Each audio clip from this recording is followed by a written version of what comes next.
ایک چھوٹے سے پرسکون شہر میں علی اور عائشہ کی کہانی نے جنم لیا۔ یہ وہ وقت تھا جب دونوں اپنی تعلیم کے آخری سال میں تھے۔ علی ایک متوسط گھرانے سے تعلق رکھتا تھا اور اپنی محنت اور ایمانداری کے لیے جانا جاتا تھا، جبکہ عائشہ ایک خوشحال خاندان کی بیٹی تھی جس کی تربیت نہایت سلیقے اور محبت سے ہوئی تھی۔ شروع میں دونوں صرف ایک دوسرے کو دیکھ کر گزر جاتے، مگر ان کی آنکھوں میں ایک انجانی سی کشش تھی جو ہر گزرتے دن کے ساتھ بڑھتی جا رہی تھی۔ وقت کے ساتھ ساتھ ان کی ملاقاتیں بڑھنے لگیں۔ پہلے یہ ملاقاتیں محض کلاس روم تک محدود تھیں، مگر پھر لائبریری اور کالج کے صحن میں بھی ہونے لگیں۔ وہ چھوٹی چھوٹی باتوں پر مسکراتے، ایک دوسرے کی مدد کرتے اور آہستہ آہستہ ایک مضبوط دوستی قائم ہو گئی۔ اس دوستی میں نہ کوئی دکھاوا تھا اور نہ کوئی مطلب، بس خلوص اور سچائی تھی۔ ایک دن علی نے اپنے دل کی بات کہنے کا فیصلہ کیا۔ وہ بہت گھبرایا ہوا تھا، اس کے ہاتھ کانپ رہے تھے اور دل زور زور سے دھڑک رہا تھا۔ جب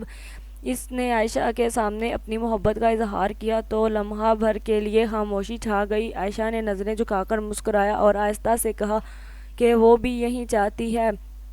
یہ لمحہ دونوں کی زندگی کا سب سے خوبصورت لمحہ تھا۔ اس کے بعد ان کی زندگی میں ایک نئی روشنی آ گئی۔ وہ مستقبل کے خواب دیکھنے لگے، ایک چھوٹے سے گھر کی باتیں کرتے جہاں وہ مل کر اپنی دنیا بسائیں گے۔ کالج کے بعد وہ اکثر پارک میں بیٹھ کر گھنٹوں باتیں کرتے اور وقت کا احساس ہی نہ ہوتا۔ ان کے لیے محبت ایک خوبصورت حقیقت بن گئی تھی، لیکن قسمت کو شاید کچھ اور ہی منظور تھا۔ ایک دن عائشہ کے والد کو اس کے اور علی کے تعلق کے بارے میں پتہ چل گیا۔ انہوں نے سخت ناراضگی کا اظہار کیا اور عائشہ کو فوراً علی سے ملنے سے منع کر دیا۔ ان کے نزدیک علی ایک عام لڑکا تھا جو ان کے معیار پر پورا نہیں اترتا تھا۔ علی کو جب اس بات کا احساس ہوا، اس کا علم ہوا تو اس نے ہمت نہیں ہاری۔ اس نے فیصلہ کیا کہ وہ خود کو اس قابل بنائے گا کہ عائشہ کے والدین اسے قبول کر لیں۔ اس نے اپنی پڑھائی پر مزید توجہ دی، مختلف نوکریوں کے لیے کوششیں شروع کیں اور ممکن محنت کی تاکہ وہ ایک بہترین مستقبل بنا سکے۔ دوسری طرف عائشہ کی زندگی مشکل ہوتی جا رہی تھی۔ گھر والوں کا دباؤ دن بدن بڑھتا جا رہا تھا۔ اسے بار بار سمجھایا جاتا کہ وہ علی کو بھول جائے اور خاندان کی عزت کا خیال رکھے۔ عائشہ کا دل ٹوٹ رہا تھا، مگر وہ اپنے والدین کی نافرمانی نہیں کر سکتی تھی۔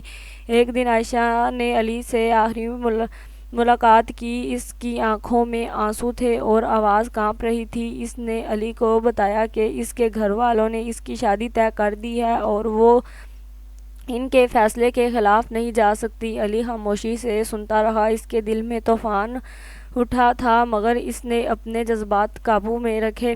عائشہ کی شادی ایک امیر اور معزز خاندان میں ہو گئی۔ وہ نئی زندگی میں قدم تو رکھ چکی تھی، مگر اس کے دل میں ایک حصہ ہمیشہ ماضی میں رہ گیا۔ علی نے بھی اپنی زندگی کو سنبھالنے کی کوشش کی۔ اس نے اپنی محنت جاری رکھی اور کامیابی حاصل کی، مگر دل کی ویرانی کبھی مکمل طور پر ختم نہ ہو سکی۔ سالوں بعد بھی جب کبھی وہ ماضی کو یاد کرتے تو ایک ہلکی سی مسکراہٹ اور آنکھوں میں نمی آ جاتی۔ ان کی محبت ادھوری ضرور رہی، مگر سچی تھی۔ یہ کہانی ہمیں یہ سبق دیتی ہے کہ محبت ہمیشہ اپنے انجام تک نہیں پہنچتی، مگر یہ انسان کو مضبوط، صابر اور سمجھدار ضرور بنا دیتی ہے۔